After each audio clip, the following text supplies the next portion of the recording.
How's it going, everyone? Welcome back. So, as we know, the Cincinnati Bengals selected defensive end, pass rushing machine, Myles Murphy in the first round out of Clemson.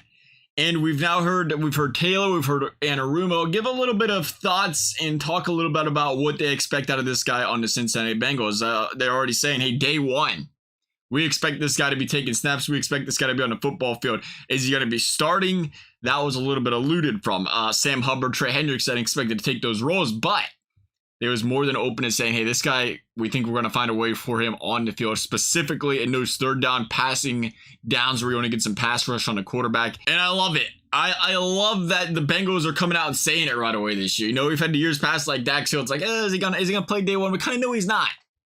This guy, though, to say, hey, we drafted best possible available. We drafted a guy that we think is going to change the dynamic of this defense. And we drafted a guy, most importantly, that's going to make an impact on this team day one. An impact on this team when we need it to be made right now when, again, Super Bowl window, Burrow's entire career, or before Burrow gets paid. You know, say what you will. Your most opportune window before he gets paid, really.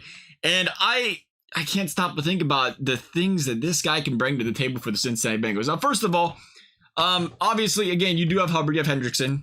Understandable. I think Hubbard has and always will specialize in the run game. He's made some good plays. He's made some big plays in the pass game, but that's not his MO. And I think when you bring in a guy like Myles Murphy, you also have guys like Osai that you sub in on the passing downs, but you bring in a guy like Murphy and say, all right, Hubs, you go to sit this third down out, or you sit this second down out, and we're going to bring this guy in. We're going to get an extra pass rusher. You're going to have to slow down Hendrickson and Murphy on both sides of the line there instead of just worrying about one guy. It takes the attention off of Trey Hendrickson because right now, all you're doing, you're doubling him, and you're like, let's see if somebody else can beat us. And being quite frank, the Bengals, again, defensive line has done a very solid job at controlling the run game, at stopping the run game, but they haven't really been known for getting pressure on the quarterback these past couple seasons. And you bring another guy in, you take some of that pressure off Hendrickson, and I think both of these guys feast, first of all, and I love it. Again, that's no knock on the other guys because there's guys in this team that play their roles and they play a very good style of football with that. But in a league where, or especially in a conference, just a division, you know, you're going to play Lamar Jackson, you're going to play Justin Herbert, Patrick Mahomes, Trevor Lawrence, Aaron Rodgers, a lot of very good quarterbacks in the AFC. There's no secret about it. And if you want to beat the best quarterbacks in the league, you have to get pressure on them, period. If you let anybody sit back there all day, except for Patrick Mahomes sometimes, apparently, you know, they drop 8, that's worked for them. But at the same time, it hasn't. You get some pressure on these guys, though, and it's a different ball game. I think you look and say, the Bengals defense has played championship-worthy defense 2 straight seasons, and they did it in a way that you rarely ever see. They did it without, again, that game-wrecking pass rusher, without that dominant pass rush. The Eagles, Chris Jones on the Chiefs, you've seen it with the 49ers, the Bills, whatever, all these teams that have the ability to get pressure on the quarterback, and they do a stellar job of it. And the reason that is so important because it makes the job of every other player on that secondary so much easier when that quarterback doesn't have all day to stand back to the throw. You give an elite quarterback all day to throw, eventually he's going to find his man.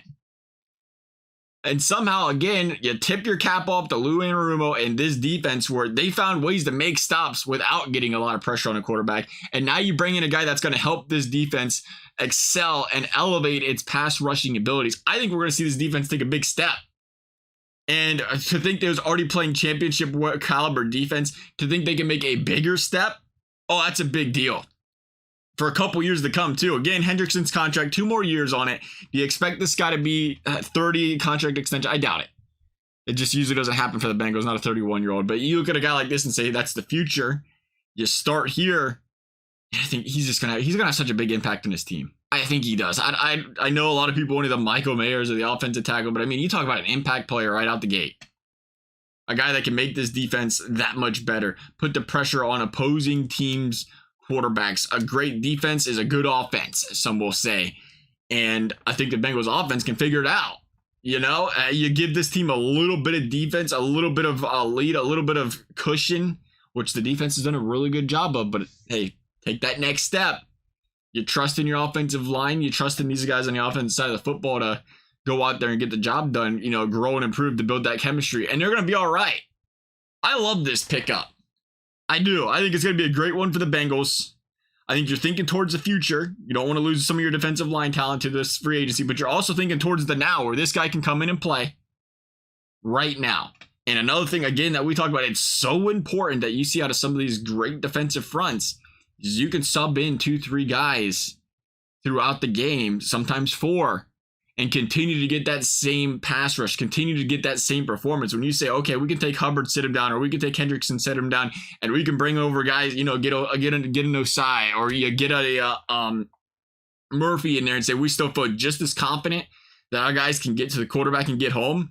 Meanwhile, it allows our top pass rushers, our starters, to get more rest. We're not getting to that third quarter, that fourth quarter where they're starting to get gas because they have more time to recover, more time to rest on a sideline, sub in and sub out, and be fresh and ready to go into the game.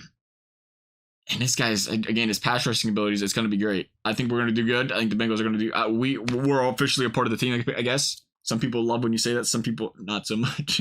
Or officially, hey, who pays for the tickets? Who watches the games? Who pays these people? I think we should be part of the team. That's a different story for a different day. Anyway, love to hear you guys' thoughts. Thank you guys for watching. We'll see you next time.